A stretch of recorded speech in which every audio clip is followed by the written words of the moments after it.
Was a man truly wild or simply misunderstood? The rain hammered against the stained glass windows of a forgotten castle, each drop a tiny, insistent drumbeat against centuries of secrets. It wasn't a grand castle, not anymore. Just crumbling stone and a pervasive scent of damp earth and something else, something primal. We're talking about a place where the line between reality and legend blurred, a place where the echoes of forgotten hunts still clung to the air. And we're talking about a collection of images, tapestries, sketches, illuminated manuscripts that whisper tales of men and women who didn't quite fit into polite society. Not by a long shot. Let's start with the basics. Imagine a world before rules, before courtly love, before the comfortable predictability of a life neatly ordered.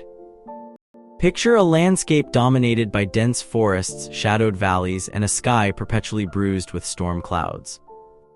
This wasn't a world of knights and damsels. It was a world of hunters, trackers, and those who'd chosen or perhaps been forced to live outside the bounds of civilization.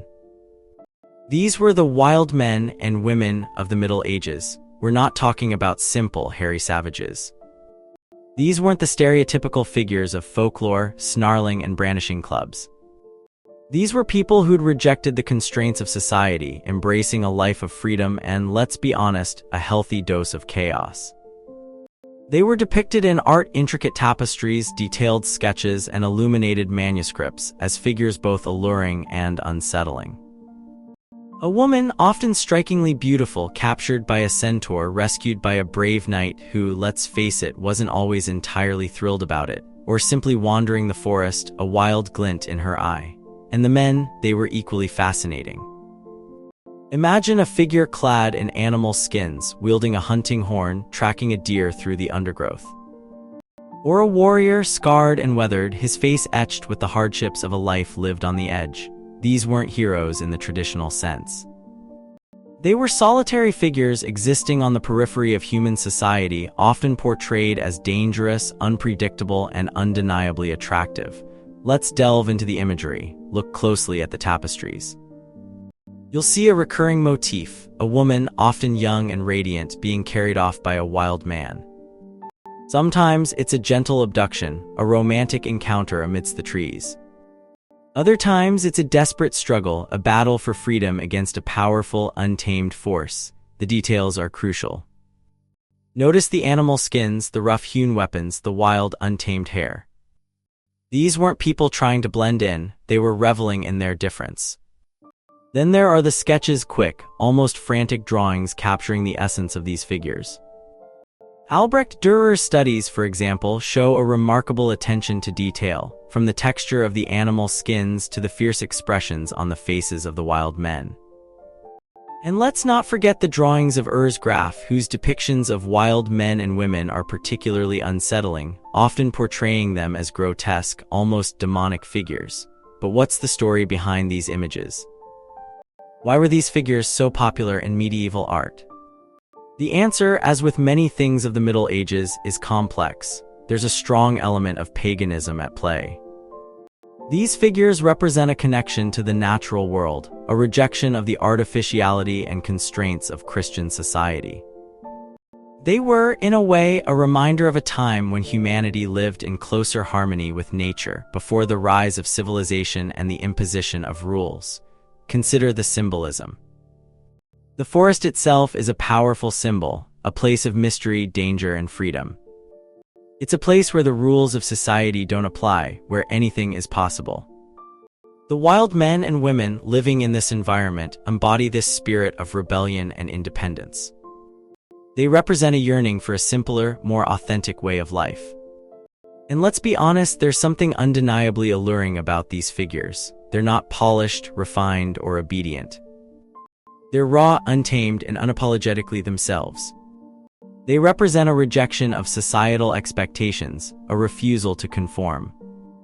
They were associated with fertility, with the untamed power of nature, and with the promise of a life beyond the confines of the established order. The stories surrounding these figures are equally fascinating. Many of them are based on ancient folklore and mythology, tales of gods and demons, of heroes and monsters. The Wild Huntsman, for example, was a figure of immense power, often depicted riding a unicorn through the forest, accompanied by a pack of hounds and a chorus of musicians. He was a symbol of both destruction and renewal, a force of nature that could both bring ruin and bring life. And then there's the matter of the women. These weren't simply passive victims of abduction. They were often depicted as strong, independent figures, capable of defending themselves and even challenging their captors. In some stories, they actively sought out the wild men, drawn to their freedom and their rejection of societal norms. Let's talk about a specific example, the tale of Grisindol's, a beautiful woman who was captured by a wild man and forced to live in the forest. The story, as recounted by Diego de San Pedro, is a cautionary tale about the dangers of succumbing to temptation and the importance of remaining faithful to one's husband. But it's also a story of female agency, as Grisindol's eventually escapes her captor and returns to her husband, proving her loyalty and her strength. The motif of the wild woman appears in countless medieval tales, often intertwined with themes of fertility, sexuality, and transgression. She represents a primal force, a reminder of the untamed aspects of human nature. Even more intriguing are the associations with demons and spirits. Many of the wild men and women were depicted as belonging to the realm of the underworld, as creatures of darkness and chaos. They were often linked to figures like Orcus, the Roman god of the underworld, and to various demonic entities. This association reflects a deep-seated fear of the unknown, a fascination with the dark side of human nature. Consider the imagery of the wild hunter, often depicted with a hunting horn and a pack of hounds. The hunting horn was a symbol of power and authority, but in the hands of a wild hunter, it became a weapon of chaos and destruction. The hounds, representing the forces of nature, were unleashed to pursue their prey, symbolizing the relentless pursuit of desire and the inevitable consequences of transgression. The depictions of wild men and women weren't always sinister. Sometimes they were portrayed as benevolent figures, protectors of the forest and its inhabitants. They were associated with healing, with fertility, and with the renewal of life. The fascination with these figures persisted throughout the Middle Ages, appearing in a wide range of art forms, tapestries, manuscripts, sculptures, and even plays. They were a constant reminder of the tension between civilization and nature, between order and chaos, between the known and the unknown. And what about the symbolism of the forest itself? The forest was a liminal space, a place between worlds, a realm of mystery and danger. It was a place where the rules of society didn't apply, where anything was possible. The wild men and women living in this environment embodied this spirit of freedom and independence. The imagery of the wild man and woman wasn't simply a reflection of medieval attitudes towards nature. It was also a reflection of medieval attitudes towards gender, sexuality, and social order. These figures challenged the established norms of society, rejecting the constraints of marriage, family, and religious authority. Let's not forget the role of folklore and mythology. Many of the stories surrounding these figures are based on ancient pagan beliefs, tales of gods and goddesses, of heroes and monsters. The wild man, for example, is often associated with the god Pan, the god of the wild, shepherds, and flocks.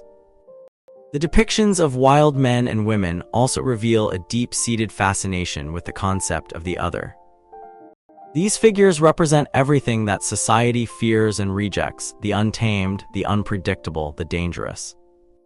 But they also represent something else, a longing for freedom, for authenticity, for a life beyond the confines of the established order.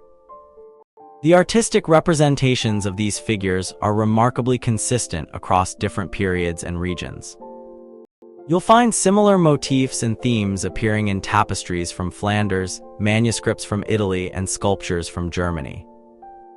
This suggests that the imagery of the wild man and woman had a widespread appeal, reflecting a shared cultural fascination with the boundaries between civilization and nature. Consider the symbolism of the animal skins worn by the wild men. These skins represent a rejection of human clothing, a return to a more primitive state of being. They symbolize a connection to the natural world, a willingness to embrace the instincts of the animal. The wild man wasn't simply a figure of folklore, he was a symbol of a deeper, more profound yearning, a yearning for freedom, for authenticity, for a life lived on one's own terms. He represented a rejection of societal expectations, a refusal to conform. The depictions of wild men and women in medieval art are a testament to the enduring power of myth and legend. They remind us that even in the most rigidly structured societies, there will always be those who resist the constraints of convention, those who seek a different path, those who dare to live on the edge. But the question remains, were these figures truly wild, or were they simply misunderstood? Were they dangerous predators or symbols of freedom and independence? The answer, perhaps, is that they were both. They represented the duality of human nature, the capacity for both destruction and creation, for both chaos and order. And as we stand here in this crumbling castle, surrounded by the echoes of forgotten tales, we are left with a profound sense of mystery. A sense that there is more to the story than meets the eye. A sense that the wild men and women of the Middle Ages still hold a powerful grip on our imaginations. So tell me,